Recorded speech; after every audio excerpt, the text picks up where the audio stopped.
আসসালামু আলাইকুম, আশা করি সবাই ভালো আছেন। আমি আপনাদের দোয়ায় ভালো আছি। তো আজকের ভিডিওতে আমি দেখাবো সারাদিন কী কী করলাম। তো যদি ভিডিওটি ভালো লাগে অবশ্যই লাইক কমেন্ট শেয়ার করে দিবেন এবং চ্যানেলটি সাবস্ক্রাইব করে দেবেন। তো চলুন ভিডিওটি শুরু করা যাক। সকালবেলা চা খেলাম। তো চা খাওয়ার পর একটু আমাদের বাড়ির পরিবেশটা দেখলে আমাদের বাড়ির সামনের পরিবেশ তো দেখতে অনেক সুন্দর লাগতেছে। তো দেখতে পাচ্ছেন। তো এরপর শুক্রবারের মসজিদে নামাজ পড়তে গেছিলাম। তো মসজিদে তবরক দিয়েছে, দেখুন একজন কীভাবে মুখ হা করে আছে।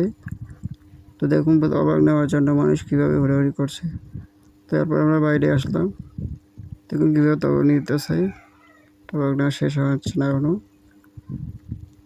তো ঘোরাঘুরি করে তবরক নেওয়ার পর এই যে পেয়ে গেলাম।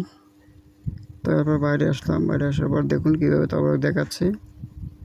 তো বিকেলবেলা পুকুরে পরে আসলাম মাছ ধরতে, কিন্তু মাছ পেলাম না। তো দেখুন আমাদের বাড়ির পরিবেশটা কী সুন্দর, পুকুরের পরিবেশটা একদমই কী সুন্দর নিরিবিলি দেখাচ্ছে।